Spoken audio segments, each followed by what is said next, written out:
Bismillahirrahmanirrahim. Assalamualaikum warahmatullahi wabarakatuh. Salam sejahtera bagi kita semua. Para Azza, hari ini kita akan belajar bersama topik gaya belajar.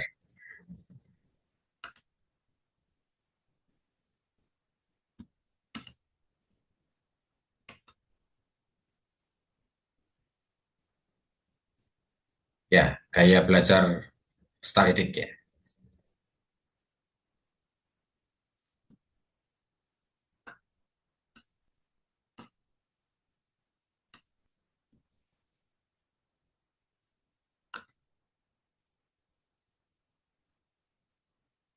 Ya, pertama-tama kita pahami apa itu gaya belajar.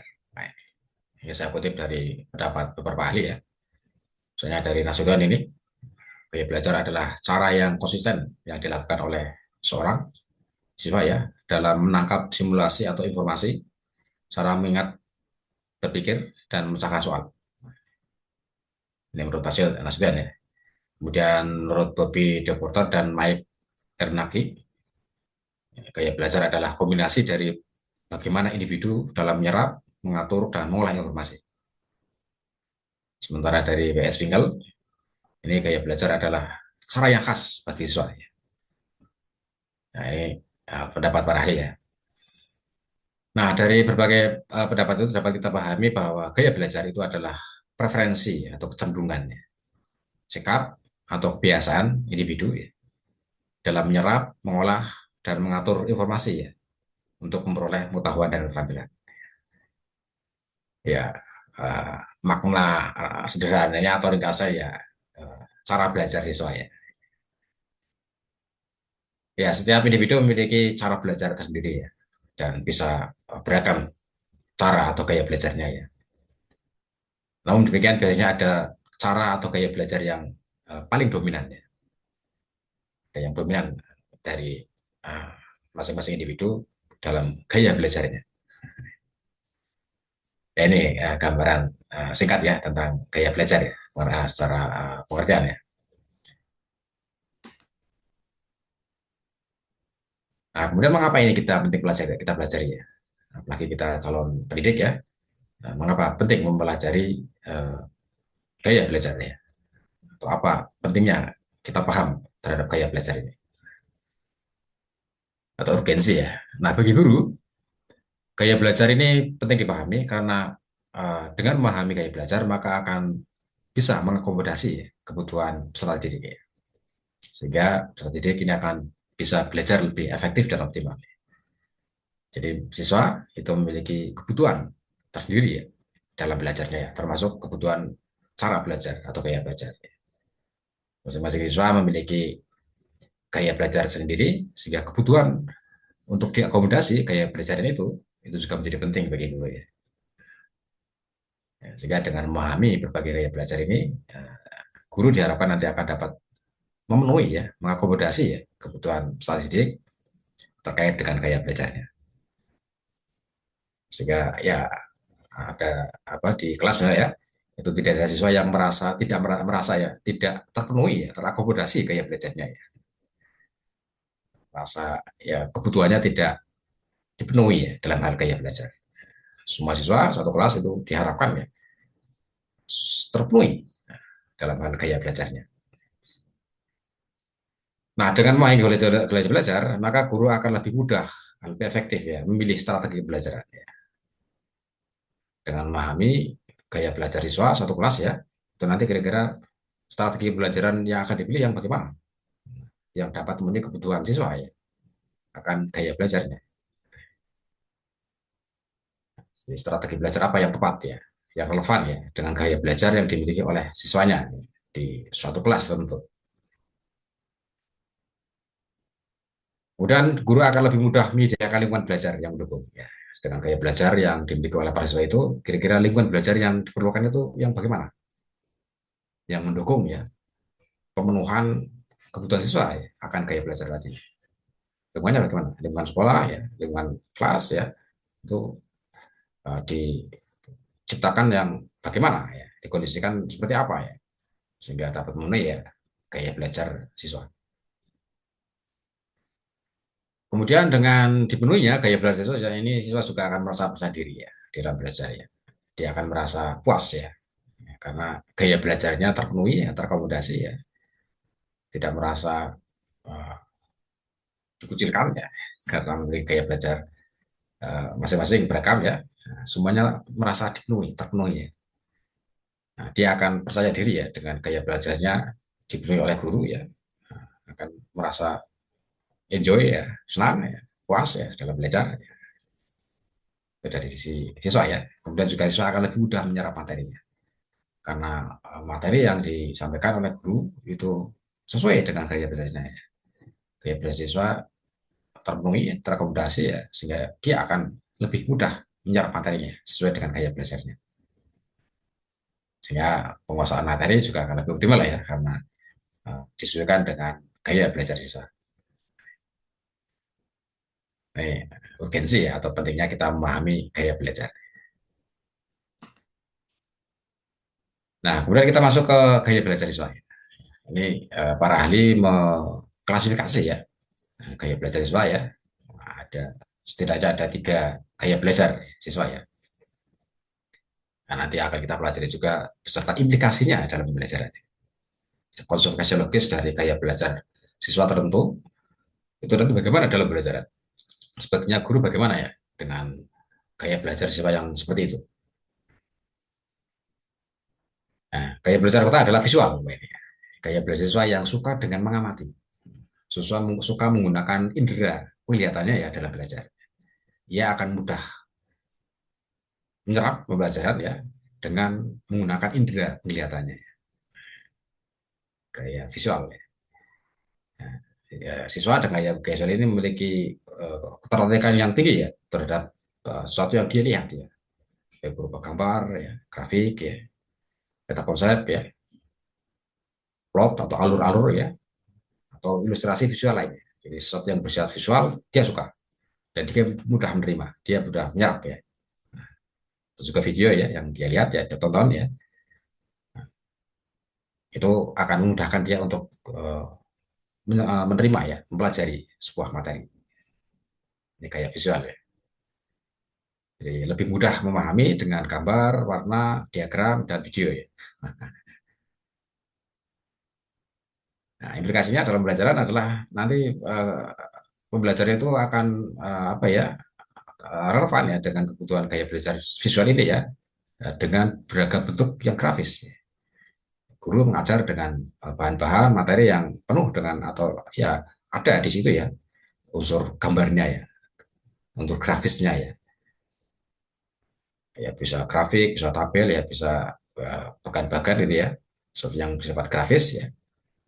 Nah, itu akan uh, mudah dipahami ya oleh siswa dengan gaya visual.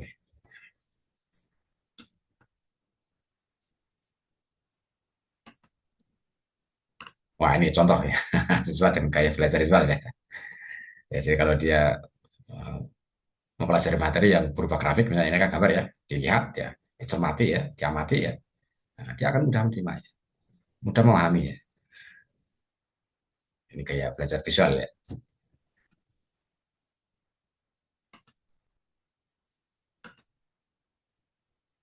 Nah, berikutnya adalah gaya belajar auditory. Ini gaya belajar yang lebih suka mendengarkan. Jadi kalau visual tadi melihat ya, mengamati ya dengan indera penglihatan, ini ya mendengarkan dengan indera pendengaran. Ya, ia lebih suka mendengarkan dan mengingat apa yang didiskusikan misalnya. Ketika diskusi dia akan mudah menyerap dengan mendengarkan ya, senang mendengarkan ya, dan membaca pun dengan suara keras ya, sehingga ia sendiri juga mendengar ya apa yang dia baca ya. Ya, belajar lebih cepat dengan mendengar ya, mendengar penjelasan, dengan ceramah ya, dengar lagu ya, mungkin ya, musik ya, diskusi ya, dengan mengikuti diskusi dia mendengarkan ya, dia akan lebih mudah menerima, memahami ya sebuah materi. Nah, implikasi dalam pembelajaran ya, dengan gaya belajar siswa yang auditori, maka pembelajaran itu akan lebih baik apabila ya ada variasi ya. Guru misalnya mengajar ya dengan ceramah ya, itu sebaiknya ya divariasi ya, suaranya ya, karena ini akan menjadi daya tarik sendiri bagi siswa auditori ya, dengan intonasi ya, volume ya, kecepatan ya, elusio ya, kelancaran berbicara ya, elusio ya, itu akan menjadi daya tarik bagi siswa auditori ya, dan itu akan memudahkan dia untuk menyerap materi. Jadi, saya suatu saat ada menerapkan metode ceramah ya, ceramah menjelaskan materi dengan ceramah ya, perhatikanlah ya, sesuai dengan kebutuhan auditori ini ya, sehingga diharapkan ya ceramahnya menarik ya, ya tidak membosankan ya, tidak monoton ya suaranya ya, nah, kadang pelan, kadang uh, keras ya, kadang cepat ya, kadang perlahan ya, sehingga bervariasi ya, itu akan ya membantu siswa ya, dengan dengan gaya belajar auditori ya.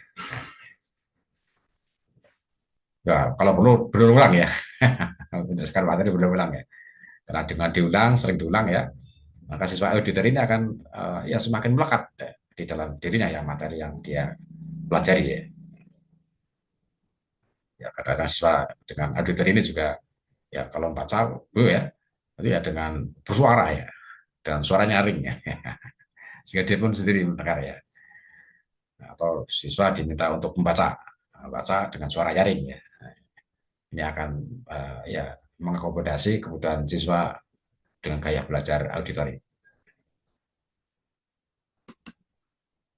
Nah ini ya contoh ilustrasi siswa dengan gaya belajar auditori ya, sambil mendengarkan ya, mungkin mendengarkan materi dengan kegiatan yang mengandalkan ya indera pendengaran ya. Nah berikutnya adalah gaya belajar kinestetik ya. Nah, siswa dengan gaya belajar ini ya lebih suka dilibatkan secara fisik ya, dengan belajar melalui gerakan-gerakan yang melakukan suatu kegiatan, menyentuh ya, atau melakukan aksi tindakan tentu ya. Nah, ini akan lebih mudah bagi dia untuk menyerap materi ya. Nah, siswa dengan gaya belajar ini biasanya tidak betah berduduk berjam-jam ya, berlama-lama di kelas ya. Nah, ingin selalu melakukan eksplorasi ya dengan kegiatan tertentu ya, ya sehingga dia membutuhkan uh, apa suatu yang bersifat praktik ya, kontekstual dan praktik ya. Belajar akan lebih mudah dengan dia praktek, dengan melakukan suatu bergerak ya, melakukan suatu aktivitas ya, strategi ya. Nah, implikasinya dalam belajar nanti ya ini belajar perlu pengalaman ya, atau mulai alat peraga ya, ada model-model tertentu ya, belajar di lab ya, belajar sambil bermain ya, melalui simulasi ya, bermain peran, role playing ya. Nah, ini kan semua kegiatan belajar yang situ ada unsur kegiatannya, gerakannya, tindakannya. Ya. Ini sudah akan lebih mudah menyerap materi ya, melekat di dalam dirinya ya, materi dengan melalui belajar ini dengan tindakan, dengan gerakan ya. Ini kita sedikit.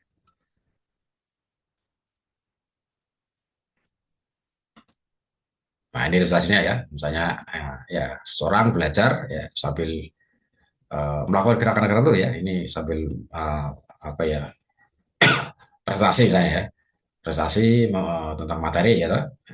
Ini kan ada sesuatu yang dilakukan ya, gerakan-gerakan ada uh, aktivitas ya, ini dia akan lebih mudah menyerap materi ya. Misalnya kalau ya ini prestasi misalnya ya, prestasi siswa kan bergerak ya, berbicara bergerak ya, itu adalah belajar dengan melakukan suatu kegiatan aktivitas. Ini kinesthetik. Wah ini lebih budaya begini ya. Ini ada ilustrasi ya. Nah, tiga gaya belajar tadi ya bisa divisualisasikan dalam sebuah gambar singkat ini ya. Visual itu see it, dengan melihat ya. Auditory itu hear it, dengan mendengar ya. Jadi statistik itu dengan do it ya, dengan melakukan sesuatu ya. Duit ya, bukan duit ya. Duit ya uang ya. Ini kan gambarnya mudah ini ya. Ini kalau eh, individu dengan gaya belajar visual ini akan mudah memahami ini ya. Dengan melihat gambar ini saya sudah paham. Oh, visual itu see it, mata. Ya. Nah, auditor itu hear it, telinga ya. Dan kinestetik itu gerakan, do it, melakukan sesuatu. Nah, ya ini gambaran mudahnya begitu ya. Tiga gaya belajar. Ya, dari semua gaya-gaya belajar tadi, itu ada faktor-faktor yang mengenai seorang individu itu memiliki gaya belajar tertentu yang dominan. Apakah yang dominan pada dirinya adalah gaya belajar visual, auditori, atau kinestetik ya, itu ada faktor yang mengaruhinya. Latar belakangnya ini. Mengapa dia lebih dominan gaya belajarnya visual, atau auditori, atau kinestetik. Itu ada yang melatar belakangnya. Nah, pada umumnya yang melatar belakangi seseorang ya, individu ini memiliki gaya belajar tertentu, itu yang pertama adalah faktor lingkungan fisik. Di lingkungan fisik, di mana dia tinggal ya, di mana dia sehari-hari di sana ya, itu juga akan berpengaruh ya. Lingkungan fisiknya, suara, cahaya, suhu, ya, tempat duduk ya, dan sikap tubuh ya. Ya. Biasanya kalau di rumah bagaimana lingkungan fisik di rumah ya? Suara-suara di rumah, apakah banyak suara-suara yang dia dengar setiap hari ya, ataukah tenang ya? Nah, cahaya di rumah ya, terang benderang atau ya redup ya, suhu panas apa nyaman ya, nah, tempat duduknya bagaimana, ada tempat duduk di situ ya, atau enggak ada sama sekali, dan juga sikap tubuh gitu ya rumah ya, apakah banyak bergerak, apa banyak diam ya, nah ini akan berpengaruh ya,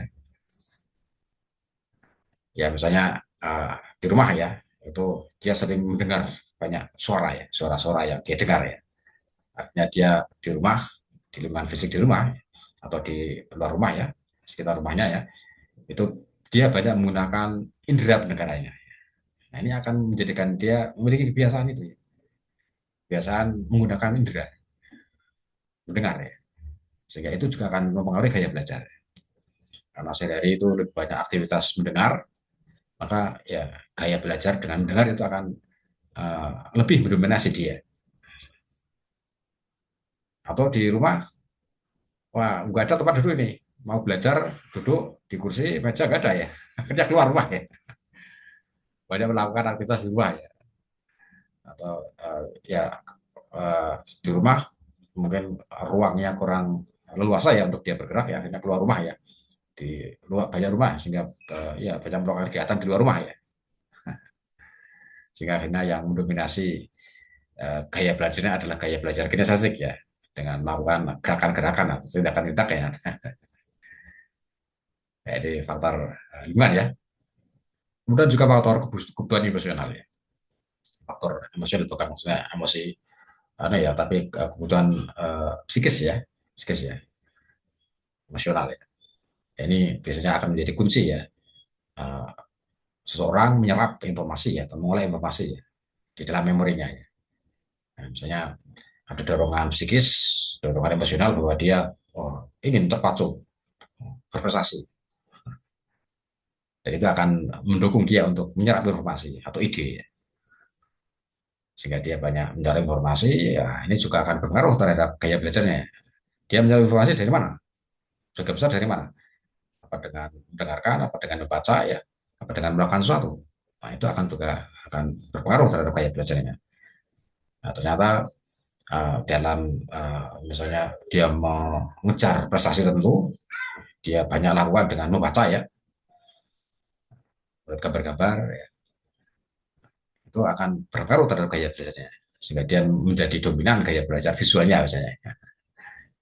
Dia akan lebih belajar, banyak belajar dengan ya membaca ya, daripada hanya mendengarkan atau melakukan sesuatu ya. Itu faktor kebutuhan emosional ya. Juga faktor kebutuhan sosial ya. Nah, ini kadang-kadang ada sebagian orang yang ya bukan menyendiri ya, karena dia ingin apa ya tidak diganggu oleh hiruk pikuk di luar dunia ya dalam belajar ya. Nah, sementara ada orang lain yang ya, suka ya apa berinteraksi ya, bekerja sama dengan orang lain ya. Nah, kalau tidak bertemu atau bekerja sama dengan orang lain malah nggak bisa belajar gitu ya. Nah, ini juga akan berpengaruh terhadap gaya belajarnya ya. Ya, kalau dia apa belajar itu eh, bisa ya, bisa cepat apabila dalam situasi sendirian, ya, hening, ya, tengah malam mungkin ya, dengan ya belajar sendiri ya, itu juga akan berpengaruh terhadap gaya belajarnya ya. Ya mungkin kecenderungannya akan tadi ya visual ya, dengan banyak membaca, mencatat ya, nulis ya, apa yang dia pelajari. Terus ya sebaliknya kalau ada yang individu ya, yang bisa belajar dengan berinteraksi dengan orang lain ya, kalau hanya sendiri cepat hilang atau susah memahami ya. Dia akan mudah belajar justru malah dengan ya apa berinteraksi dengan orang lain ya, kerja kelompok ya, melakukan sesuatu misalnya. Nah, ini juga akan berpengaruh terhadap gaya belajarnya. Ini ya faktor-faktor ya yang mengaruhi gaya belajar yang dominan ya, yang ya dimiliki oleh seorang individu. Ya itu ya gambaran bagaimana gaya belajar, implikasinya dalam belajar dan bagaimana atau faktor-faktor apa saja ya yang mengaruhi gaya belajar. Lalu bagaimana sebaiknya kita ini? Barangkali kita masing-masing memiliki gaya belajar tersendiri ya, yang dominan ya. Ada yang dominan visual, ada yang dominan auditori, ada yang dominan kinestetik. Terus bagaimana sebaiknya kita? Apakah kita akan terus cenderung dengan gaya belajar kita yang kita miliki? Sehingga kalau kita gaya belajarnya visual, visual terus ya. Kalau ada apa ya suasana gaya belajar auditori, wah kita wah apa ya cenderung untuk menghindar misalnya ya. Itu bukan gaya belajar saya nggak bisa kalau gitu ya. Hanya dengan mendengarkan saja ya. Atau kalau ada suasana gaya belajar kinestetik ya dengan melakukan kegiatan, aktivitas, nah, terus akhirnya menghindar ya. Nah, nggak itu terlibat ya. Apakah begitu ya?